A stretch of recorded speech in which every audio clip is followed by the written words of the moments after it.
जनतेच्या विकासातून घडलेले नेतृत्व हे लोकशाहीचे खरे बळ आहे. महायुतीच्या जनसंपर्क उपक्रमातून नागरिकांशी थेट संवाद साधत ज्येष्ठ नागरिक, महिला, युवक आणि व्यापारी वर्ग यांच्या अडचणी व अपेक्षा जाणून घेण्यात आल्या. नागरी सुविधा व सार्वजनिक वाहतूक, पायाभूत विकास तसेच रोजगाराच्या संधी यावर सखोल चर्चा करत त्यावर ठोस आणि प्रभावी उपाय करण्याची भूमिका स्पष्ट करण्यात आली. आगामी ठाणे महानगर निवडणुकीच्या पार्श्वभूमीवर प्रभाग क्रमांक 22चे भाजपा, शिवसेना व रिपाई महायुतीचे अधिकृत उमेदवारांच्या समर्थनार्थ सौ उषा वाघ, श्री सुधीर कोकाटे व सौ नम्रता कोळी आणि श्री पवन कदम यांच्या उपस्थित विविध भागात प्रभावी जनसंपर्क व प्रचार करण्यात आला. महायुतीचे कार्य हे निवडणुकीपुरतेच मर्यादित नसून जनतेसोबत सातत्याने राहून विकासाचा मार्ग अधिक मजबूत करण्याचा आमचा प्रामाणिक संकल्प आहे, याविषयी प्रसारमाध्यमांशी बोलताना दिली. शिवसेना बीजेपी महायुतीचा विजय असो.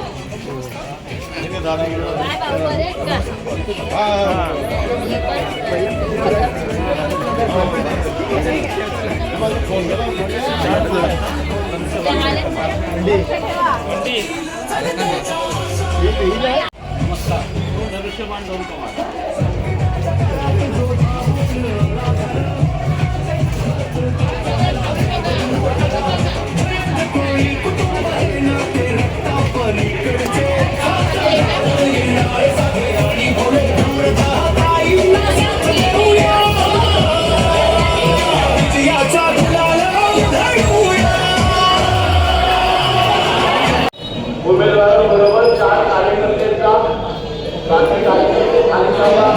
आपला परिचय आहे. आज रविवार असल्यामुळे काही सुट्टीवर आलेले आमच्या पोलीस कर्मचारी हे 24 तास कार्यरत असतात. त्यामुळे इथे जास्त कर्मचारी असतो.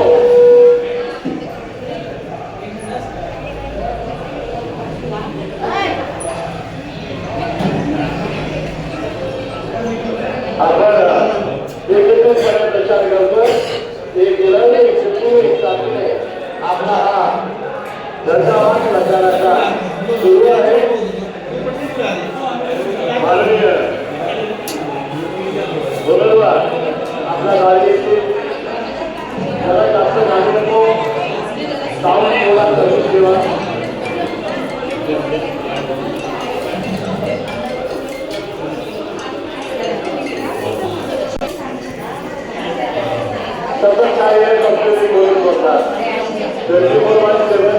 महाराष्ट्र सरकारचे एक जाबाज अधिकारी कर्मचाऱ्यांची होतात.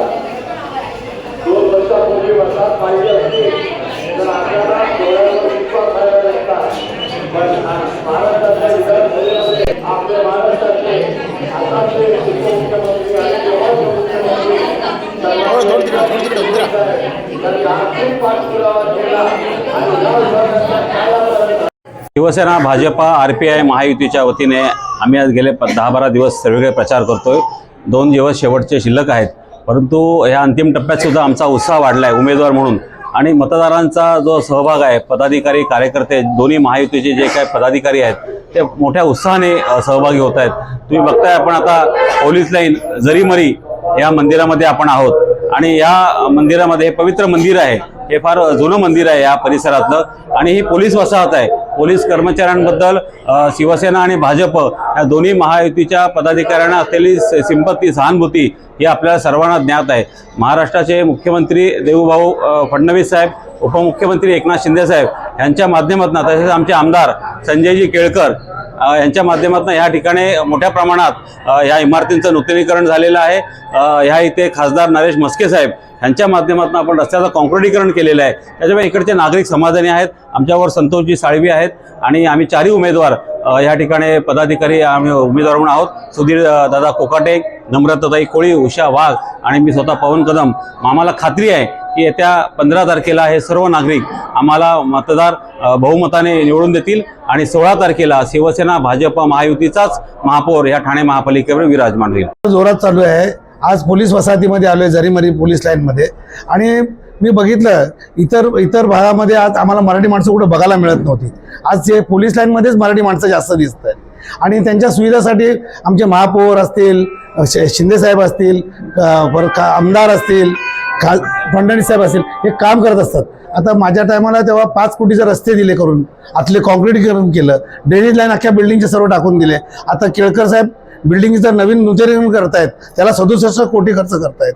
असं करून आम्ही पोलीस वसाहतीत काम करत असतो. तसंच नवीन पोलीस लाईन आपली 4, 5, 6 1, 2, 3 तिथे पण कॉन्क्रीटचे रस्ते करून करण्यात आलेत. तिथे कमीत कमी 3.5, 4 कोटीचं कामं करण्यात आले आहेत.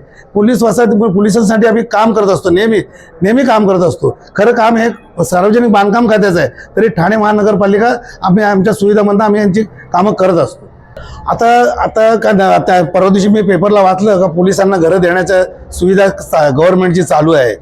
कमी दरामध्ये त्यांना घरं देण्याचं मुख्यमंत्री देवेंद्र फडणवीस आणि शिंदेसाहेब आणि आपले आमदार केळकर साहेब त्याचा पाठपुरावा करतायत. ते पण होणार आहे बहुतेक, असं मी परवा दिवशी पेपरला वाचलं होतं. ते प्रभागामध्ये अजून भरपूर कामं आहेत. आता खाडी किनारा साफ करायचा आहे आपल्याला. खाडीचा किनारा आता वॉटरफ्रंट चालू करतोय, त्यासाठी 10 कोटी आता मागवले आणलेत, खासदार साहेब देत आहेत. म्हणजे ही चौपाटी, छोटी चौपाटी होऊ शकते. अशी बरीच विविध कामं आहेत आणि आता होत राहतील. शिवसेना, भाजपा, RPI महायुतीचे आम्ही 4ही उमेदवार जवळजवळ 10-12 दिवस झाले सगळे एकत्र फिरतोय आणि लोकांना खूप आवडतंय. ते लोक आनंदाने आमचं स्वागत करतायत. सगळं तसं बघायला गेलं तर हा प्रचार नाहीच आहे. आम्ही आमच्या मतदारांच्या आणि नागरिकांच्या भेटी घेतोय, कारण का विकास पर्व हे विकासाची कामं ही आम्ही करून दाखवलेली आहेत आणि लोक आनंदाने आमचं स्वागत करतायत. त्याच्यामुळे येणाऱ्या 16 तारखेला दिसूनच येईल आमचा विजय, महायुतीचा विजय. महिलांच्या समस्या तर आहेत, पण आपले लाडके मुख्यमंत्री देवाभाऊ आणि लाडके उपमुख्यमंत्री श्री एकनाथजी शिंदेसाहेब यांनी आपल्या लाडक्या बहिणींसाठी जो लाडकी बहीण योजना आलेल्या आहेत त्या आणलेल्या आहेत. त्याच्यामुळे आपल्या लाडक्या बहिणींचा उत्साह तर तुम्ही बघत असाल सगळं आजूबाजूला. आणि प्रभागात जिथे जिथे आम्ही जाऊ तिकडे ह्या लाडक्या बहिणी आमचं आनंदाने स्वागत करतायत.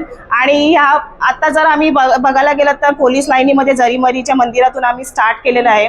पोलीस वसाहत ही खूप जुनी आहे आणि आमचे माननीय जनसेवक श्री संजयजी केळकर यांच्या मार्गदर्शनाखाली श्री संतोष साळवी यांनी इथे बरीच कामं करून घेतलेली आहेत आणि करत राहणार आहेत. महायुतीचे सगळेच जे नेते आहेत त्यांचं एकदम कसून लक्ष या पोलीस लाईनीवर आहेत. आपल्या पोलीस बंधू भगिनींना कधी कुठल्या गोष्टीची कमी करून दिलेली नाही आहे. त्यांची कुठलीही समस्या असेल तर ती सॉल्व्ह करण्यासाठी सगळे नगरसेवक म्हणा, सगळे आमदार खासदार म्हणा, हे एका शब्दावर तयार आहेत.